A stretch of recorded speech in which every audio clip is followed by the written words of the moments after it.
Pemirsa, sekarang saya berada di Kabupaten Kebumen yang masuk dalam Dapil 10 Jawa Tengah. Dan seperti biasa, Proaktif akan menemani seorang anggota Dewan dari Komisi E DPRD Jawa Tengah. Nah, siapakah beliau dan bagaimana kegiatannya? Yuk ikuti bersama saya, Rizka Nova.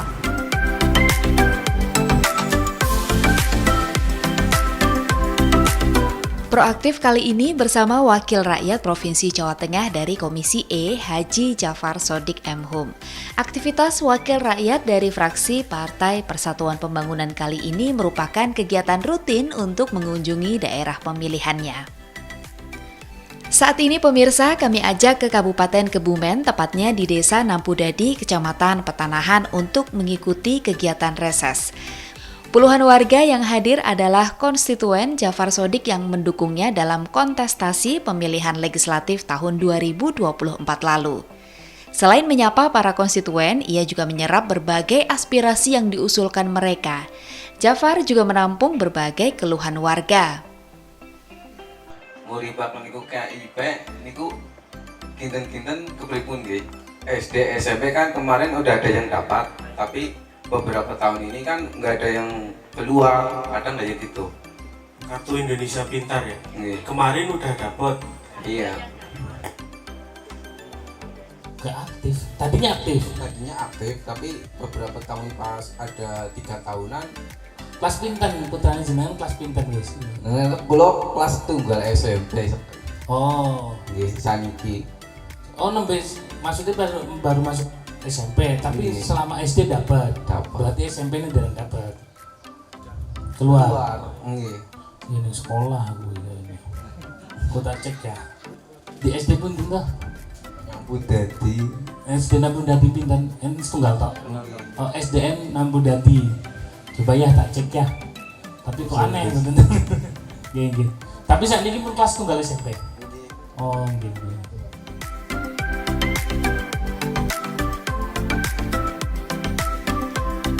Kegiatan reses yang digelar secara berkala oleh anggota DPRD Jawa Tengah merupakan sarana sosialisasi dan komunikasi yang efektif kepada masyarakat. Pada kesempatan ini, masyarakat juga berkesempatan untuk menyampaikan berbagai usulan pembangunan dan juga masukan untuk kebijakan pengentasan kemiskinan. Pemirsa, saya sedang berada bersama dengan Bapak Jafar Sodik, Komisi E DPRD Jawa Tengah. Pak Jafar tadi sudah mengikuti reses ya Pak, bersama dengan konstituen ternyata ada banyak sekali aspirasi yang sudah disampaikan tadi Pak. Yang pertama mungkin apa saja aspirasi-aspirasi dari warga di desa ini? Ya, ini kan warga desa Nampudadi, Kecamatan Petanahan, Kabupaten Kebumen. Tadi sudah kita melaksanakan aspirasi banyak sekali ya. Aspirasi yang disampaikan terutama mulai dari keagamaan, mulai dari pendidikan, mulai dari pembangunan. Tadi yang keagamaan dari kelompok ibu-ibu pengajian, mereka minta banyak, mulai dari kitabnya, mulai dari sound system biasa. Emang itu kebutuhan untuk pengajian. Yang kedua terkait juga tadi ada pembangunan mulai dari jalan, terus talut untuk sungai, biar untuk mempelancar pertanian. Di sini tadi kita memang sengaja kayaknya dari warga sini diputer ke jalan desa yang memang jalannya memang rusak ya. Dan ini udah bertahun-tahun. Terus yang terakhir tadi dari pemuda juga sama, dari komunitas pemuda itu di sini olahraganya itu banyakkan voli, nah lapangannya juga lumayan harus dibangun, kira-kira gitu sih. Oke, tadi juga ada aspirasi tentang KIP atau sekarang namanya PIP ya Pak ya? Kalau itu SD PIP, KIP itu khusus kuliah. Iya, itu bagaimana Pak menurut Bapak? Iya, karena Komisi E ini juga membidangi pendidikan, itu nanti kita tampung karena tadi aspirasinya terkait ada anak yang udah dapat tapi kok nggak aktif lagi. Ini kan saya harus cek dulu nih, itu kan terjadi di SD, kemudian yang di SMP juga sama. Apakah itu ditampung di sekolah atau memang nggak terdaftar lagi, kita harus cek dulu. Nah, tapi itu juga masukan, kalau misalnya nggak terdaftar lagi atau mungkin tadi yang saya sampaikan bahwa dia harusnya dapat, enggak, itu kan regulasinya gimana, apakah ada yang salah sistemnya atau memang sebenarnya udah udah nyampe ke sekolah. Ini kan sekarang kita sedang berada di Kabupaten Kebumen ya Pak ya, yang mana kita tahu bahwa angka kemiskinan ini cukup tinggi ya Pak ya. Tinggi banget. Ada 15% ya Pak ya. 15%. Tertinggi di Jawa Tengah. Tertinggi di Jawa Tengah. Nah ini sebagai anggota Komisi E yang ada juga ini kesejahteraan masyarakat Pak. Nah ini bagaimana menurut Bapak? Nah ini, tadi kan saya bilang ke warga ya, dari BLT yang dikasih setiap tahun bahkan setiap bulan ya, ini kan setiap periodik kita kasih dari pemerintah BLT. Lebih milih mana BLT atau pekerjaan? Ternyata mereka memilih pekerjaan karena BLT ini selalu dikasih tapi miskinnya nggak turun-turun.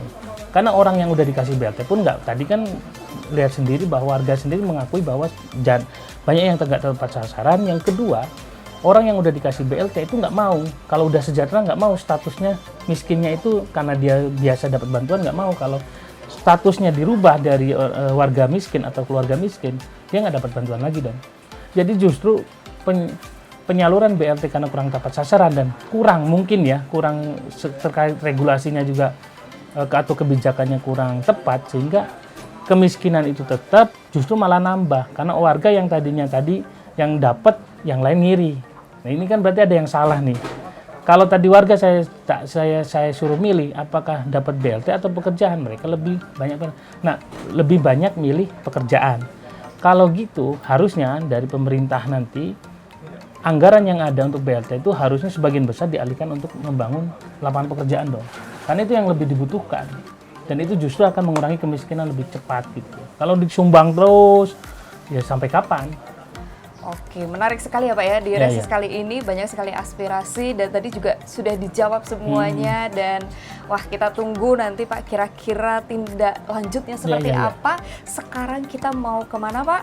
Kita mau ke dusun jalan-jalan sama nanti kita cek beberapa desa untuk. Oke, pemirsa, kita masih akan mengikuti kegiatan Pak Jafar Sodik hari ini. Pemirsa jangan kemana-mana, tetap di Proaktif. Silakan Pak.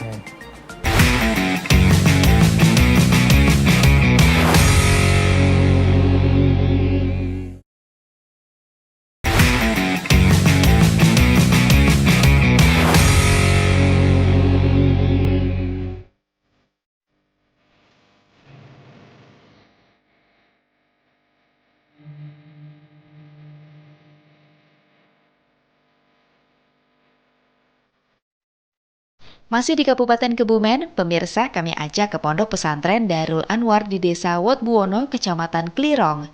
Di sini Jafar Sodik menemui pengelola pondok pesantren dan juga para santri putra dan santri putri.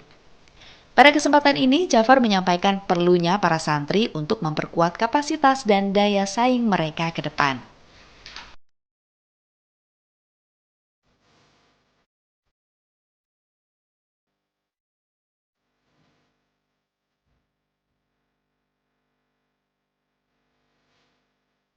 Sebagai alumni pondok pesantren, Jafar Sodik memang memiliki perhatian khusus pada perkembangan pondok pesantren terutama di daerah pemilihannya.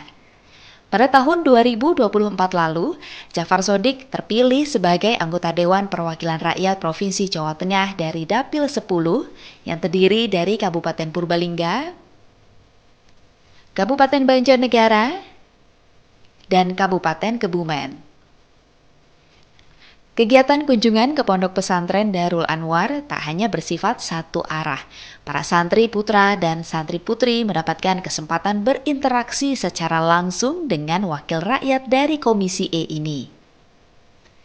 Tanggapan Bapak tentang keresahan-keresahan masyarakat yang terjadi di masa ini, yaitu seperti judi online, pinjaman online, dan bank-bank budget. Bahwa santri yang baru pulang dari pondok banyak yang sulit mendapatkan pekerjaan yang layak. Jadi yang memang nggak bisa kita menyelesaikan dari satu sisi. Dari pemerintah regulasinya kita patahkan dulu nih. Caranya online, judi online itu linknya nggak ada. Itu terus dari Komdikti itu akan memutuskan terus, bahkan orang dalamnya pun mulai ditangkepi. ada permainan kan di dalam di oknum-oknum, kita nyebut oknum di pemerintahan yang justru juga membantu para pelaku pengusaha judi online atau yang memiliki judi online. Terkait lulusan pondok pesantren, tadi kalau Sanjang bahwa pesantren itu harus multi talent. Nah, insya Allah nanti didorong, apalagi udah ada UU pesantren itu undang-undang pesantren. Artinya pesantren sudah diakui secara lembaga resmi oleh negara.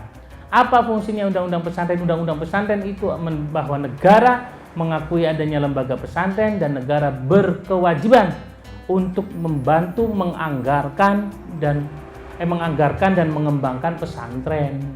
Ya, alhamdulillah mulai dari nopo mawon, dari beasiswa, dari bantuan pengembangan pendidikannya, pendidikan infrastrukturnya, bangunannya misalnya, dan lain-lain sebagainya. Kunjungan ke pondok pesantren seperti ini merupakan salah satu fokus Jafar Shodiq untuk memperkokoh pesantren dalam dunia pendidikan dan religi. Meski kental dengan nilai tradisional, namun sejatinya pondok pesantren tetap dapat mengikuti bahkan berperan aktif dalam dinamika masyarakat modern.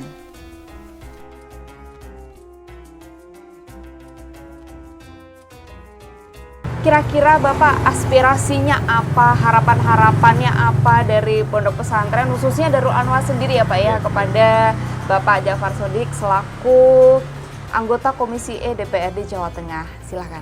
Dari keluarga besar pondok pesantren sangat berharap kebijakan beliau nantinya adalah yang sangat pro dengan pesantren, pro pesantren. Kaitannya misalnya untuk sering rawuh ke pesantren-pesantren, mendengarkan aspirasi pesantren yang ada di Jawa Tengah, sehingga harapannya sebuah visi misi tujuan dan pesantren dengan pendampingan beliau harapannya bisa berjalan dengan baik.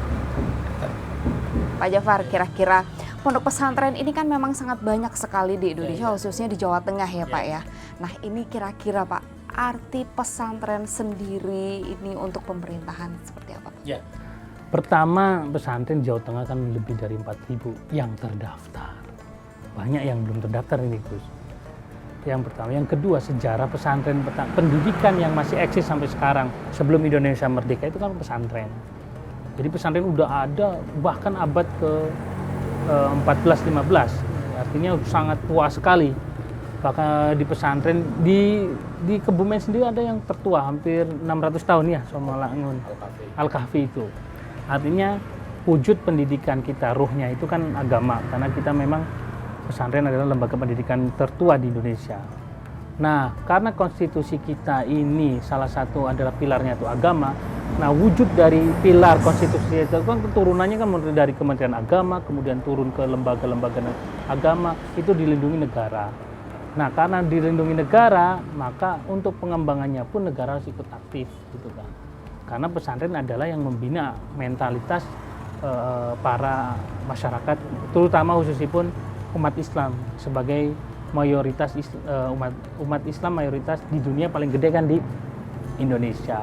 Sekarang Pak Jafar, kalau begitu banyak sekali pondok-pondok pesantren yang ada di Jawa Tengah, ini kira-kira pesantren ini mau dibawa kemana Pak visinya ini? Kalau bisa pesantren kita itu karena ciri khas Indonesia, ini kan bisa kita standarisasikan, ada berbagai standar. Misalnya standar kita pengen di Jawa Tengah itu menjadi salah satu pusat studi Islam internasional. Pesantren dengan skala internasional konsepnya gimana sih standarnya? Nah, kita dorong ke sana. Sehingga bukan hanya orang Indonesia yang kemudian belajar di sini, tapi luar negeri, ASEAN, bahkan mungkin dunia itu pada belajar Indonesia ke pesantren, karena ruh Islam wasatiyah, moderasi Islam di Indonesia itu menjadi contoh di dunia. Nah, justru ini harusnya ditangkap oleh pemerintah untuk mengembangkan pesantren skala internasional. Jadi orang-orang dari Afghanistan yang negara-negara konflik itu harusnya belajar di Indonesia. Nah, belajarnya kemana? Ya jelas ke pesantren dong. Baik, kita tunggu nanti kader-kader dari pondok pesantren ini. Kita juga menunggu standarisasi ini pesantren, pastinya luar biasa sekali. Dan terima kasih Bapak kita masih ada satu agenda lagi ya Pak ya, betul ya. Kita nanti akan jalan lagi bersama dengan Pak Jafar Sodik. Jangan kemana-mana pemirsa, tetaplah di Proaktif bersama kami.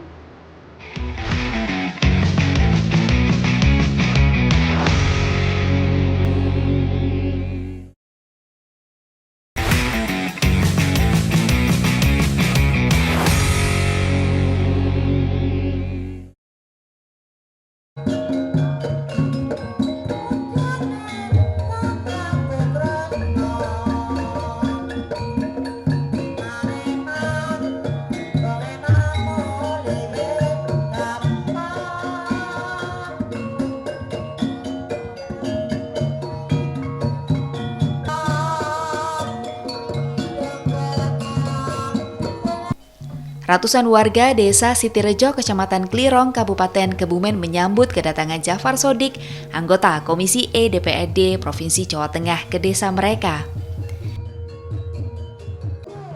Di tanah lapang ini, Jafar Sodik menggelar pentas budaya berupa kesenian kuda lumping dan dangsa cepetan. Dua kesenian khas Kabupaten Kebumen yang masih bertahan hingga sekarang.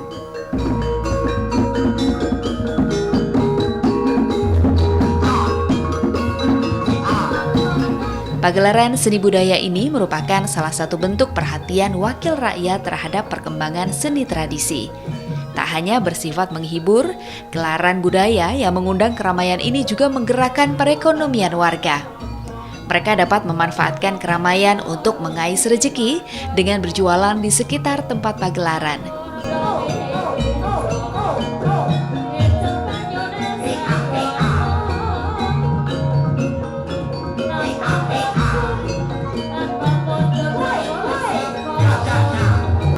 Berada di Komisi E, Jafar Sodik ternyata memiliki visi jauh ke depan untuk perkembangan kesenian dan budaya lokal Jawa Tengah.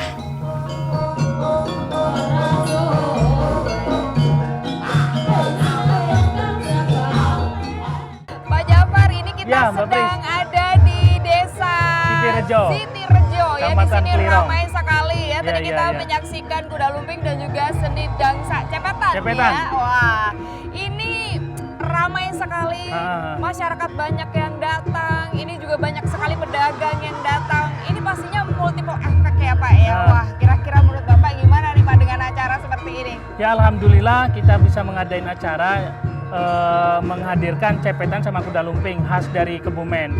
Jadi acara ini di samping sosialisasi sebenarnya kan kalau bahasa Jawanya kan nguri-nguri budaya ya. Nguri-nguri budaya dan kesenian. Ini justru untuk melestarikan budaya kesenian setempat yang hari ini justru sangat banyak gak digemari oleh masyarakat.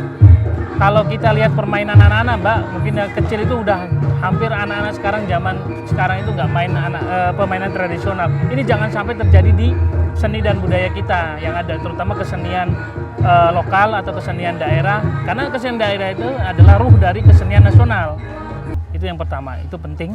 Yang kedua itu soal pendidikan. Jadi ini merupakan edukasi untuk masyarakat, terutama untuk generasi muda terkait sejarahnya, kan edukasi sejarah bahwa kita ini nenek moyang kita ini punya loh tradisi budaya atau seni yang harus kita terus lestarikan. Yang ketiga ekonomi jelas. Lihat mungkin Mbak bisa lihat di sini banyak UMKM yang berjualan ya karena masyarakat yang kumpul. Bayangkan kalau ini hampir setiap hari di setiap kabupaten, di setiap titik desa di Kabupaten Kebumen. Ini pedagang kan sebenarnya keliling-keliling aja. Kalau acara ini selalu diadakan di berbagai daerah, kelihatan ekonomi lumayan. Kira-kira gitu. Ada tiga ya, budaya, pendidikan, dan juga perekonomian ya.